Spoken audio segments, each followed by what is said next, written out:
आइए द्विघात समीकरण के चैप्टर को कंटिन्यू रखते हुए इसके एक और टॉपिक पे बात करते हैं, जो है कि श्रीधाराचार्य सूत्र या श्रीधाराचार्य विधि। ये द्विघात समीकरण में x का मान निकालने के लिए एक सूत्र है जिससे हम x का मान निकालते हैं। जो गुणनखंड विधि से जिसका मान नहीं निकल सकता है उसका भी सूत्र विधि से निकाला जा सकता है। अब देखिए इसकी कहानी क्या है। तो एक गणितज्ञ थे श्रीधाराचार्य, उन्होंने ही इस सूत्र का प्रतिपादन किया। इस सूत्र को उन्होंने प्रूफ करके भी दिखाया है, प्रूफ बुक में दिया भी होता है, लेकिन यहाँ आपको प्रूफ जानने की या उसको सिद्ध करने की आवश्यकता नहीं है। तो यहाँ पे हम क्वेश्चन और क्वेश्चन को सॉल्व करने की विधि देखेंगे।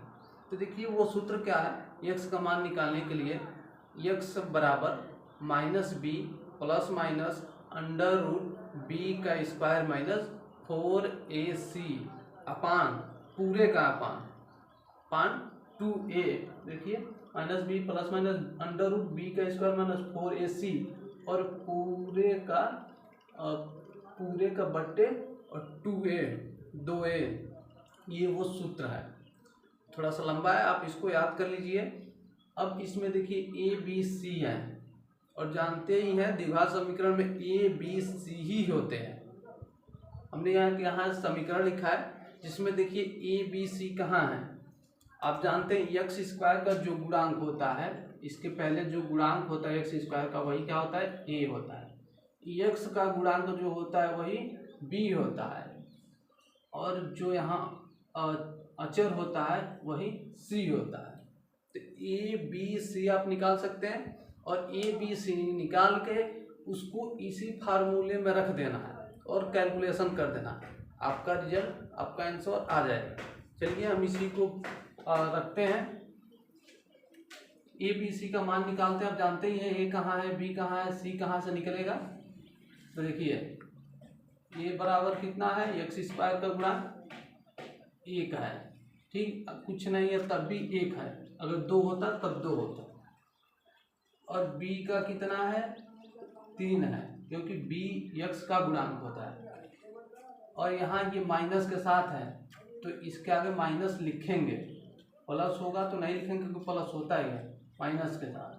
c कितना है, 18, किसके साथ, माइनस के साथ, ठीक। अब देखिए इसको आसानी के लिए जो माइनस में उसको ब्रैकेट में कर देते हैं। ब्रैकेट में हो गया। अब आगे बढ़िए। अब सूत्र जो आपको दिख रहा है उस पर रख दीजिए। पहले है -b, माइनस हम लिख देते हैं और b का मान रखेंगे। b का मान कितना है, ब्रैकेट में -3, b का मान रख दिया, उसके पहले माइनस था, हमने माइनस लगा दिया। ये -3 के साथ ही रहेगा, प्लस और माइनस, ठीक। अब देखिए क्या है, अंडर रूट b का स्क्वायर, b कहाँ है, -3 का स्क्वायर, ठीक। 4 लिख दिया। a कितना है, गुणे में, क्योंकि कुछ प्लस माइनस नहीं इसके बीच में, तो ये गुणा ही होता है, इंटू होता है। 4 a का मान है 1 तो 1 लिख दिया। c का मान कितना है, -18, माइनस के साथ ये हो गया आपका 18, ठीक। नीचे क्या लिखना है, 2a का कितना है, 1। आगे बढ़िए। ये देखिए माइनस बाहर भी है, माइनस अंदर भी है, आपस में मल्टीप्लाई होगा तो ये प्लस हो जाएगा, यानी कि +3। प्लस नहीं लिखने की जरूरत है, प्लस माइनस अंडर रूट, क्योंकि अभी अंडर रूट सॉल्व नहीं हुआ है। 3 का स्क्वायर है तो ये -3 है, -3 का स्क्वायर कितना हो जाता है, +9। ये प्लस लिखने की जरूरत है। 9, 3 का स्क्वायर -3 का स्क्वायर +9, -4 × 1 × 18 -18। तो देखिए पहले अगर इसको अलग करें तो 4 × 4 और 4 का 18 करेंगे तो 18 चौको 72, ये होगा -72, इतना ही होगा ना। अब इसको जब खोलेंगे, बाहर भी माइनस है अंदर भी माइनस है, तो माइनस माइनस गुणा होकर क्या हो जाएंगे, प्लस हो जाएगा, और फिर ये माइनस खत्म हो जाएगा। तो ये बस 9 और प्लस 72 रह गया।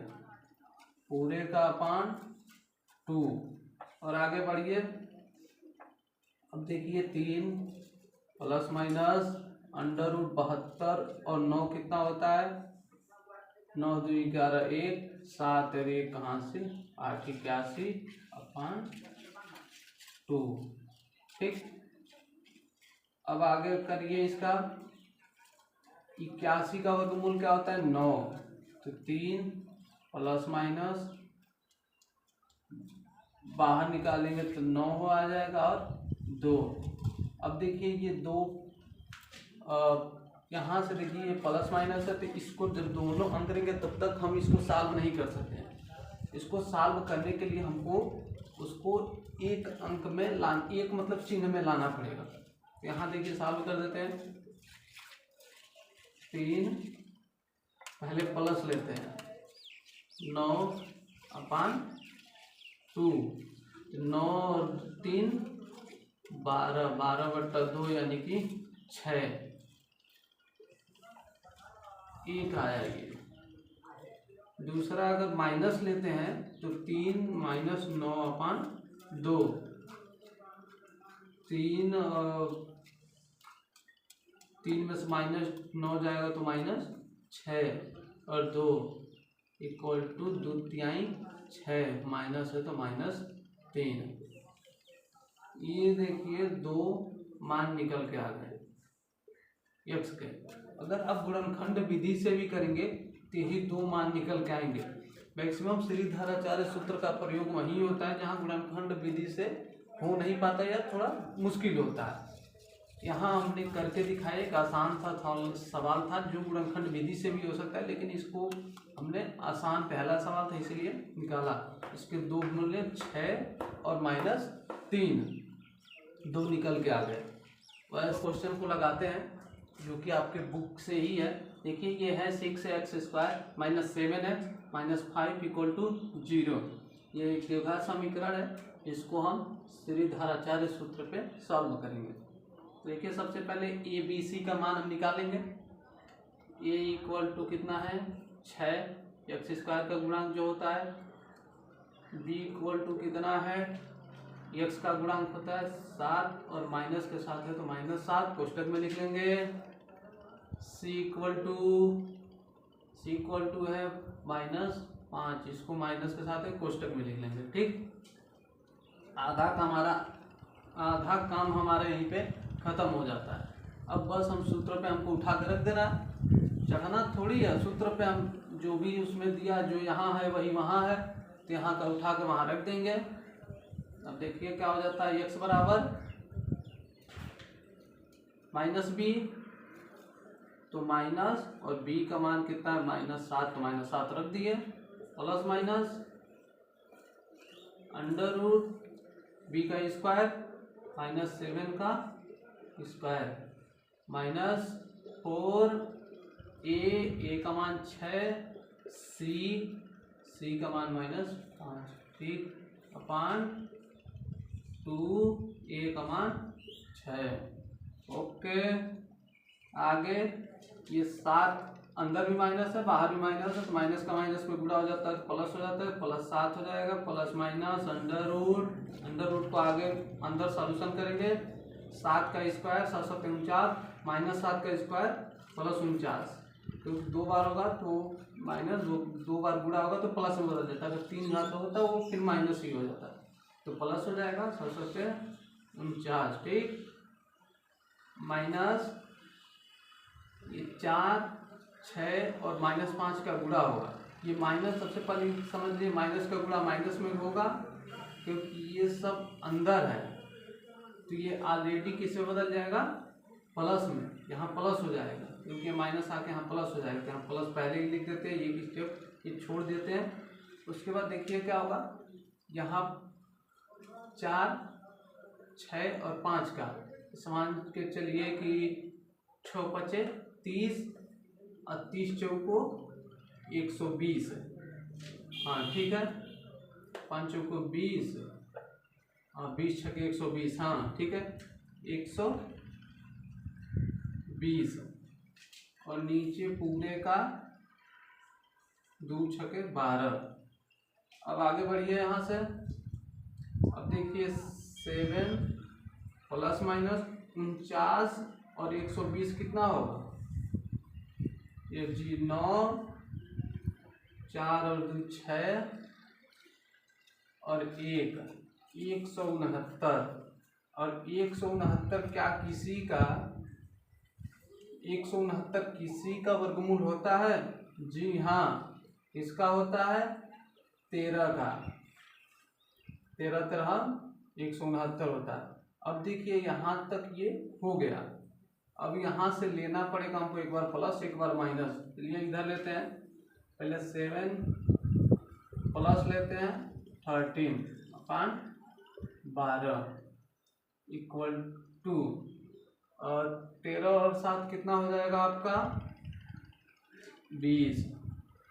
20/12 काटेंगे तो कितना हो जाएगा? 4 5 20 और 4 3 12। एक बार माइनस लेते हैं तो अब देखिए कितना होगा। ये माइनस वाला बड़ा है 7 से, तो कितना बड़ा है? 7 6 13 माइनस 6 बड़ा है 12। अब देखिए -6 है, ये 12 है, तो 6 दूना 12 -1/2। ये दो मूल निकल के आए हैं, जो कि एक है 5/3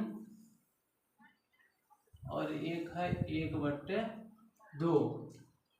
5/3 और 1/2, ये दो यक्ष के मान निकल के आए हैं, जो श्रीधराचार्य विधि से लगाने के बाद देखिए क्या गुणनखंड विधि से हो सकता है। 6 5 30 और 30 को ऐसे तोड़िए कि जोड़ने और घटाने पे 7 आए। अब ये देखने वाली बात है, लेकिन देखिए ये सूत्र पे रखने पे आप डायरेक्ट ए बी सी का मान निकालिए और डायरेक्ट वहाँ पे ले जाके चिपका दीजिए। मान यहाँ निकालिए, वहाँ चिपकाइए और आपका आंसर। ये तो बस कैलकुलेशन करना है, आपको बीच में कोई एक्स्ट्रा काम नहीं करता। इतना दे देने के बाद तो ये छोटे बच्चे भी कर लेंगे। तो बस सूत्र निकालिए, श्रीधराचार्य फार्मूले पे एबीसी का मान निकालिए, श्रीधराचार्य सूत्र पे ले जाके इसको चिपका दीजिए और फिर आपका आंसर निकल के आ जाएगा। ठीक, ऐसे ही आप आगे सवाल लगाइएगा। आपको जो सवाल ना समझ में आए कमेंट बॉक्स में पूछ सकते हैं, हम उसका सॉल्यूशन आपको यहाँ पे अच्छे से समझा देंगे। क्या वीडियो आपको अच्छा लगा? अगर जो भी हम बताए हैं समझाएं, अगर आपको पसंद आया हो तो वीडियो को लाइक कर दें और चैनल को सब्सक्राइब कर